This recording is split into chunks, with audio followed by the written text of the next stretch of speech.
Okay, hello. So what we're going to do, I am going to go and do a brief breakdown of my dragonlord half-elf 2-weapon fighting life. As you can see, I think I did a pretty good job.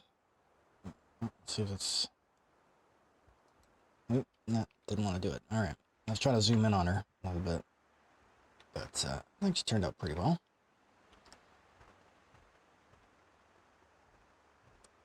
So, in any event, what are we looking at? Well, currently, just to get this right out of the way, my cosmetics are the Elemental Victory, the Reaper's Green Plate Mail, and the Reaper's Cloak.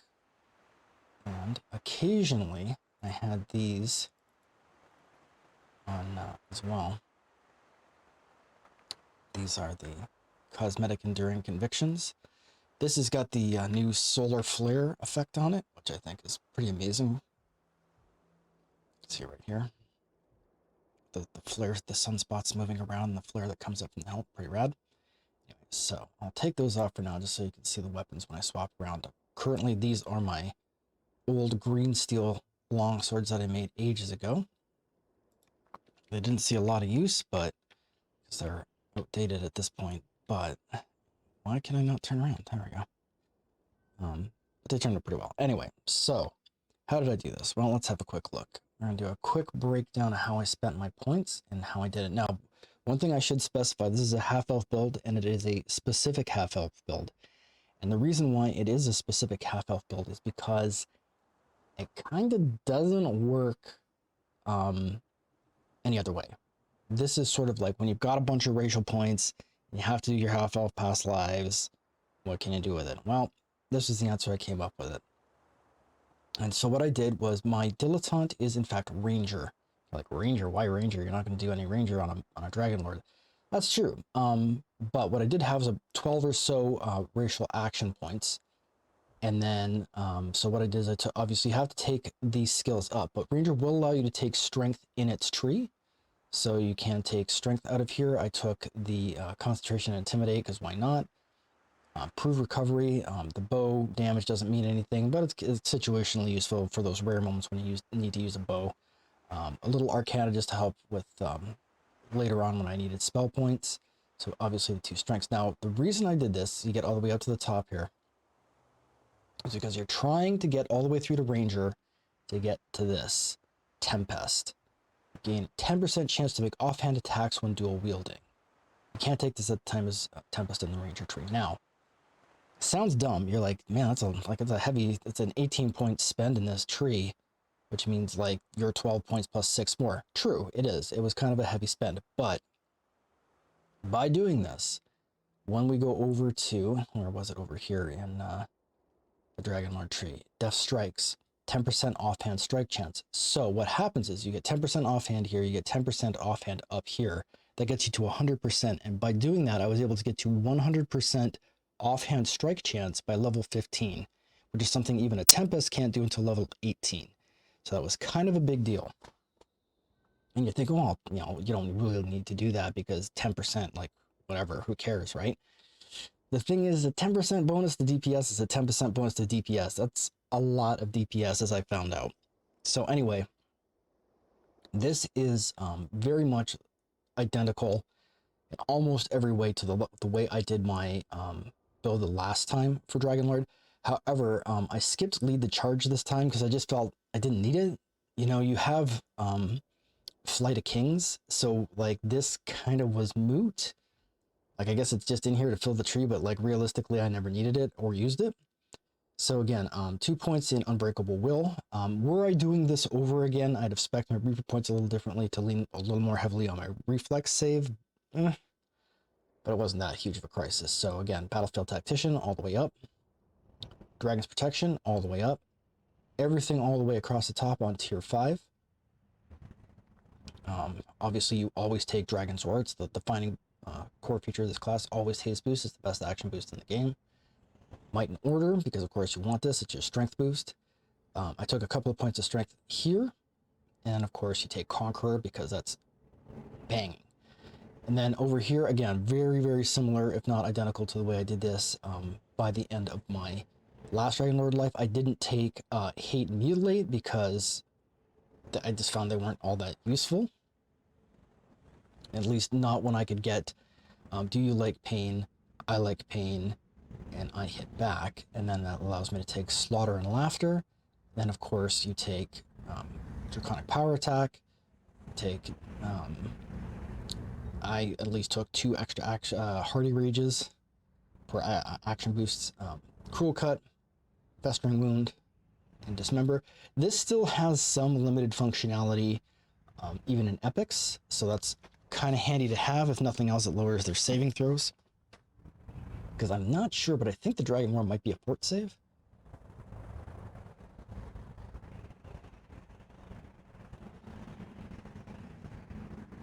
That could be make a will save. Okay, never mind. So it's a will save. My bad. Anyway, so that's pretty much the way that looked. So it was almost identical to the way I did it the last time. And then I didn't bother to spend anything in the Stalwart Defender tree because I was spending it over here. So I guess the next question would be, how did it work? Well, the answer is spectacularly well. I was surprised. If this wasn't a better DPS build than my two-handed fighting build with the Sword of Shadows, it was doing a real good impersonation. It was so good. And I'll show you one of the reasons why I thought this was going to work. Now, one of the things that also makes this work, and I should go into the feats here. Let's see, collapse all these, though. I should just go collapse all, it's probably faster. So fighter class feats. I did take greater weapon specialization slashing, heavy armor champion, heavy armor combatant. Second one you get for nothing. Tactical combatant, tactical master, tactical supremacy.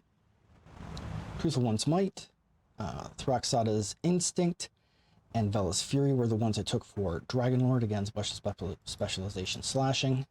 I believe I have weapons focus in here somewhere as well. Not sure if that counts as a fighter feat or just a general feat, martial feat. Okay. Cleave, Great Cleave, obviously power attack. Improves trip is actually part of my Fury of the Wild destiny. And this is really the crux of it, is the Knight's Training, because Knight's Training expands the critical threat range of certain weapons. And those certain weapons are going to be longswords, battle axes, war hammers, maces, morning stars. Okay? That's a huge deal because longsword no longer sucks. And there are some spectacularly good longswords if you can get them. So I'm going to show you 2 that absolutely should be getting, if you don't know about them or have never seen them before, are these. Very humble looking weapon. This is the Nightforge Avenger Blade. The Nightforge Avenger Blade seems like nothing. It's a +5, 1.5 weapon damage longsword. You're like, oh, well, that's not all that rad, dude. Like, why? And of course, I've got rubies of acid stuck into them. But what you're not seeing that's in the fine print is that it has a double expanded crit range. So that's a 15 to 20 times 5 multiplier by the time you're done. So that's a huge thing. These things are fantastically good. They come out of Relic of a Sovereign Past. You have to run the whole extended quest, go down the locked passageway, and fight all the Durgar to collect the adamantine ore, and then hand it into the guy at the very end, and then he opens up the thing and he will sell you these. The problem is you can't get more than 1 per run. Now, I've done dozens and dozens of lives on 18 different alts, so I have tons and tons of adamantine ore. So I just run in there and buy whatever I want. You get 15 adamantine ore on each run at maximum. So count them all up. You have to look around because they're randomized where the ore can be. But you should get 15 each time. If you didn't get 15, run back down the hallway and keep looking around and you missed one somewhere. I believe they're 12 each. I'll double check that before I post this, but these are fantastically good weapons. So if you don't have them, you need to get them, and you need to get them soon, because once you hit level 8, this is going to carry you. Another set of weapons that are actually good, and I don't know if I still have them in my inventory. Dimbrick, the Lost Longsword. Not only does it look rad, in case you've never seen it, it looks like this. Excuse me. Pretty cool. Try to see if I can get a better angle on it. So it's a nice looking longsword, but it's also doesn't have the spectacular profile, but it is Axiomatic Blast, Holy 2, Ghost Touch, mythic weapon does have a slot in it. I don't know that I slotted anything in this one. Yeah, I didn't slot anything in this one in particular. But it is also silver, and it has a featherfall clicking in case that matters to you. These come out of Isle of Dread. They are a very good weapon. I use these quite a lot, more than I expected I would. So if you've not farmed a set of these out, feel free to do so. I believe these drop in the Pirate Quest. Don't hold me to that. I'll double check that later. Those are fantastic to have. Now, there's another thing that you really want to take a look at. And again, I probably don't have this in my account. Let's see if I dropped it off, if it's still in my inventory. Ah, here we go. And this is something, oh, well, actually probably two of these things. So I'll show these to you as well. So this is one that actually drops out here in good old Giant Hold. And you've probably never seen this, like, what the heck is even in your hand? This is the Axe of Adaxis. If you've never seen it before, big blue crystalline battle axe. And you're like, dude, why would I want a battle axe? Like, battle axe is so lame. Well, all I can tell you is, like, live in the now, because with Knight's training, a battle axe now has the same profile as a Khopesh and a longsword, which means that it has a 18 to 20 times 3 multiplier. So with critical slashing, it is 17 to 20. The difference being that normally a battle axe has times 3, but the Axe of Adaxis, because it's a battle axe, has a native +4 multiplier. It's others are 3, it's 4. So now when you add the Knight's training on top of it, it is now times 6. So it is 17 to 20 times 6. Once you hit level 14, you should have farm out 2 of these. They drop in Madstone Crater in the end chest.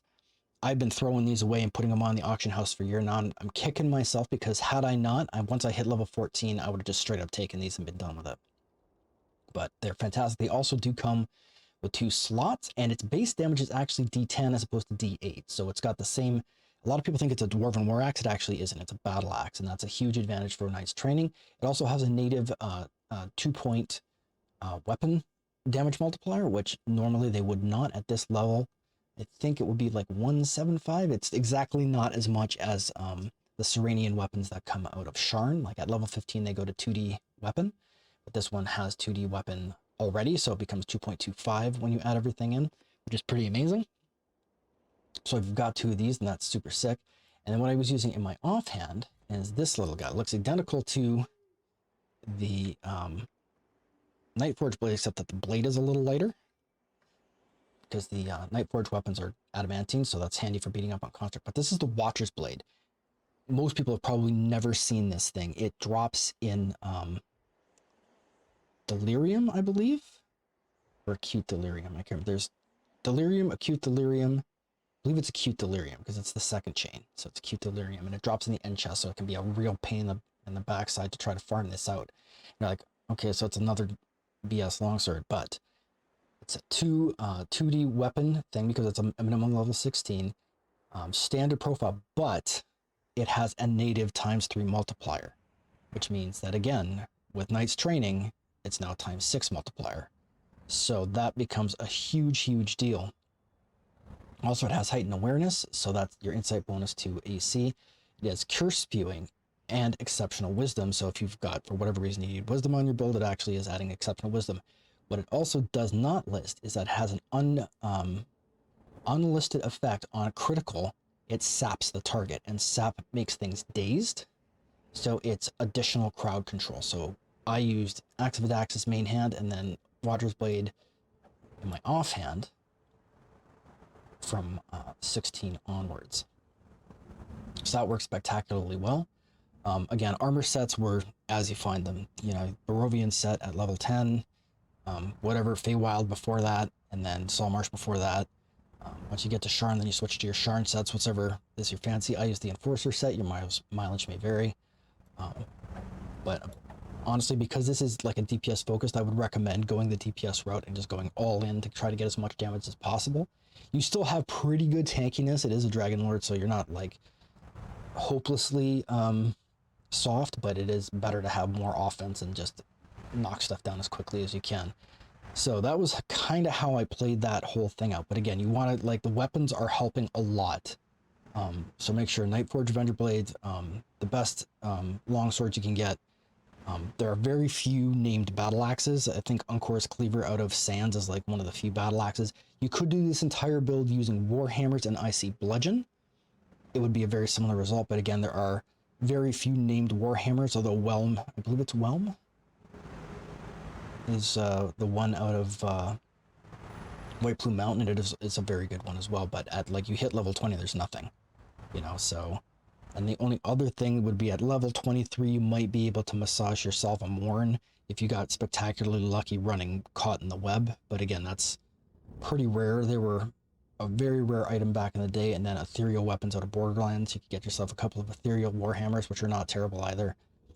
But then you're just marking time until the end. So I just felt that the longswords were a better option. And then when you hit level 20, you get these. You get the Oath Blade, and the Oath Blade is from the Knights, the Purple Dragon Knights Tournament. There, I said it, I got it all out. It is a fantastically good weapon. It was a fantastically good weapon back when longswords were terrible and you were mocked for using them. It has a 15 to 20 threat range with a ×5 multiplier. It has a base damage of D10 and a 3D multiplier. That's actually 3.5 because it is also Vorpal, Keen, Maiming, and Bleed with parrying 8, so it's a +4 insight bonus to armor class, insight to fortitude, save wills, and whatever. This one, and I also, on this one, you're probably seeing some other things. It's got my Arborean training because I took Arborea as my legendary feat, and it also has the Stone of Change Force applied to both of these. Now, I will eventually, if I ever get smart about it, make these sentient, but I haven't bothered to do that right now. It's just not been in the wheelhouse because I'm just turning around these TRs and I don't have time. But these are spectacularly good weapons. You will grab one for each hand at level 20, never look back. You could easily run 20 to 30 with these and not regret it. I had absolutely run from level 20 to 29, and then I just, for funsies, I went out to Ravenloft and I got myself a Barovian, or I should say a Morning Lord's longsword, and it was only that was an improvement, and it was not by much. The Barovian longsword, I think, so right now this has a base damage 116. I believe it was 122 or something for the Morning Lord. Yeah, 134. So not like, it's good enough, but like considering the uptick, it took 9 levels to have a weapon that was better than the Oath Blade. And then the offhand I am using, in case you've never seen this before, the thing here, this is the Bitter Snow, I believe it's called. Yeah, the Bitter Star, excuse me. The Bitter Star, and this drops out of Dryad and the Demigod. And this is a pretty neat thing. It also benefits from Knight's Training, although it's not as spectacular. Guard against demons +15. Redley's frigid response to Prince of Frost, since his regards, your attacks and offensive spells have a chance to freeze an enemy in a block of ice. I saw that proc all the time. Frostbite is also spectacular. It adds vulnerable, so that's great. Impact, so it's got the increased threat range, so I don't have to worry about trying to squeeze another improved critical in there. Icy Blast 6, weapon is shield and cold, dealing 66 cold damage on a successful hit and an additional 66 cold on a critical hit. So it's fantastic. It also has 2 slots.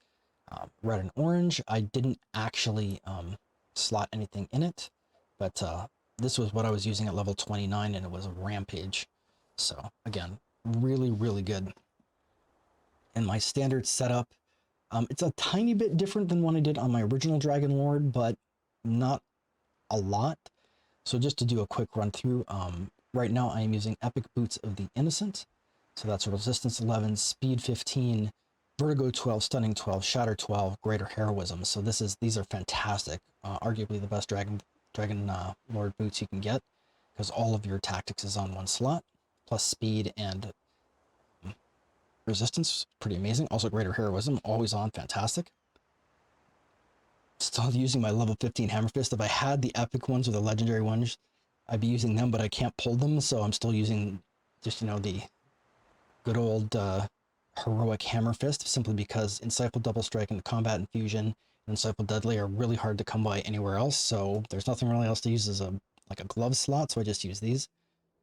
I'm using the Ring of Brutal Force, Strength 10, Fortitude 9, Profane Well-Grounded, Profane Life Force, Mythic Ring, Hazard excuse me, I have it slotted with a Sapphire of Resistance +8. It's redundant, but whatever. I am using the Epic Ring of the Archbishop, which is Wizardry 220, Heal 18, Healing Lure 18%, Devotion 122, Mythic Ring Boost, and a Reaper Enhancement bonus with a Diamond of Charisma 9 slotted in it. This is where all of my healing for my Renew is coming from. Epic Belt of Thought for Remembrance, Death Block 7, Constitution 11, Concentration 20, Resistance 11, which is redundant with the boots.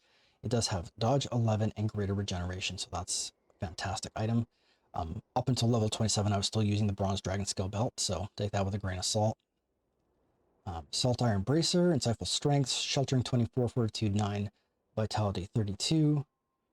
Epic Salt Iron Plate, this is fantastic. +6 Enhancement, Fortification 111, 20, Sheltering 24, Protection 8, Shield bonus 9. Again, I have another Sapphire Resistance slotted in that, it's redundant.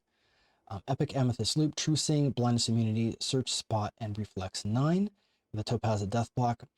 True Seeing is really what I have this for, but Blindness Immunity plus Search and Spot come in situationally handy. I never have to worry about finding secret doors. That just makes life a lot easier. Here's an interesting kind of twist. The Epic Helm of the Mororanon. That's Wisdom 9, so that helps my will saves a little bit. Intimidates 17, Insight 91, Command +5, and Immunity to Fear. Immunity to Fear becomes kind of redundant later.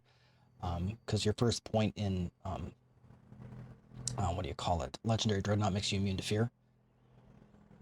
Epic Lizard Folk Tooth Necklace, Strength 9, Shatter 11, Melee Alacrity 15, Insightful Seeker 4, Relentless Fury.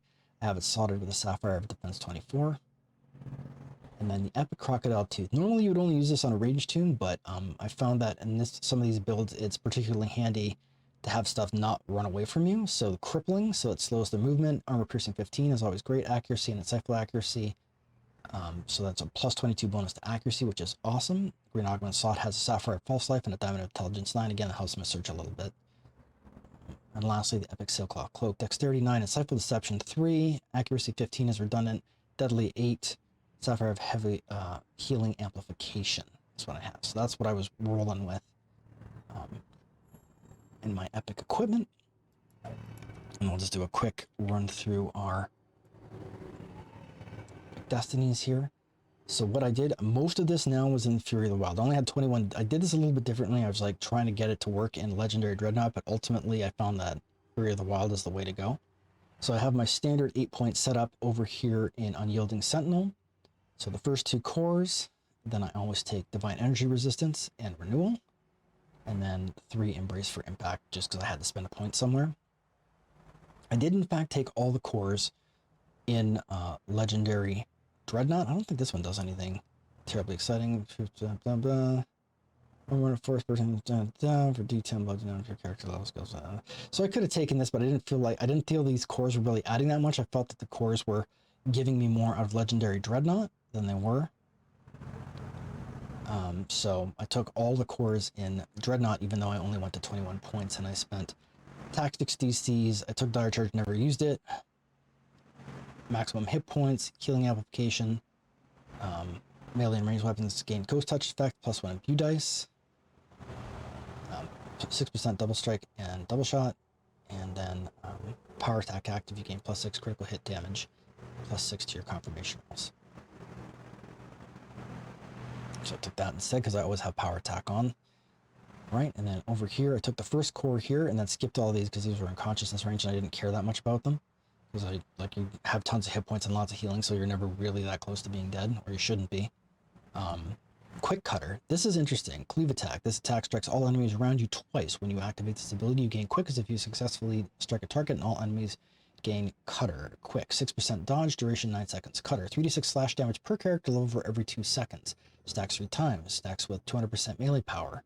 Has an 8-second duration. This was amazing. I thought this was like, Cutter was kind of poo, like back in the day, but like this cleave was fantastic and the stacking slash damage was absurd.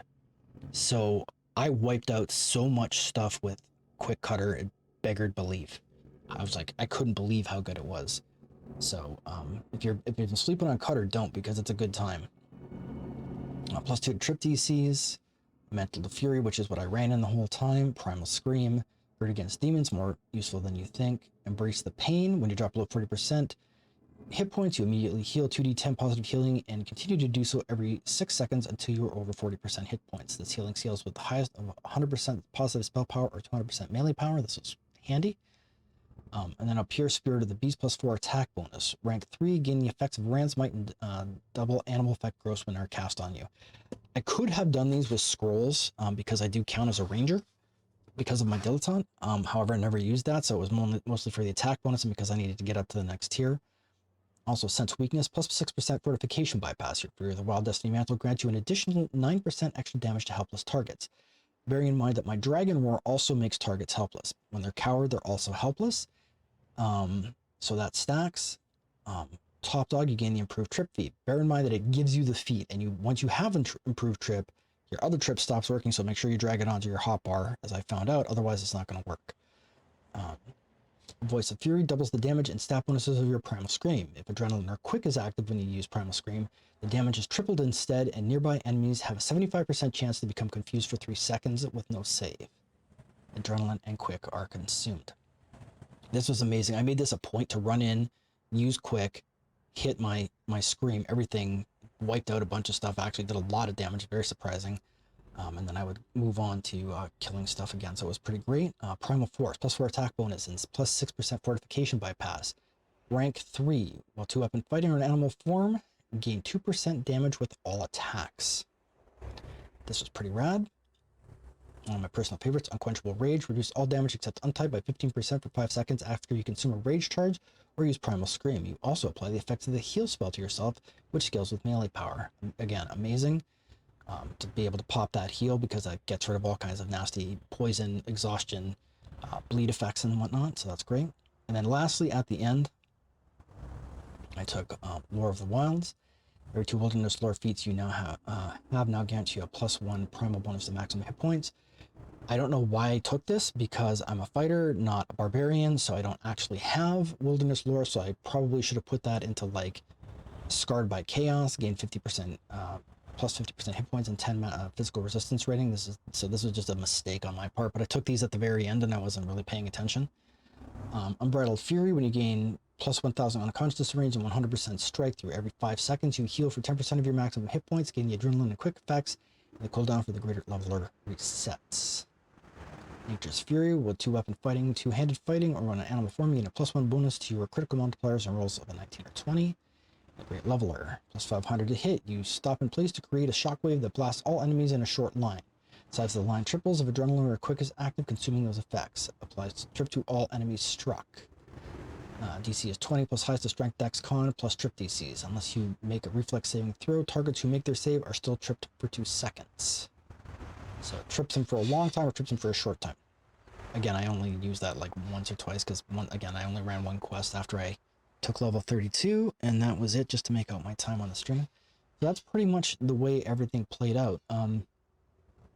A very efficient build, and it melted bosses. It absolutely destroyed every boss. So it, up until a certain point, like any two-handed, or I should say two-weapon fighting build, your AoE kind of becomes a little problematic. Cleave helps, but like it can, some quests can be kind of slow moving. But once you kind of like get to the boss, you hit your action boost and they just dissolve. Like I trivialized so many end fights with this build. I couldn't believe it. I thought it would be okay. I didn't think it would be great, but I thought it would be something interesting I could do just to try it out. And man, it was a very good time. Because I can't say enough good things about it. The DPS was just on point. Like even some of the people in my stream are like, wow, that's impressive. And I'm like, yeah, it kind of caught me off guard.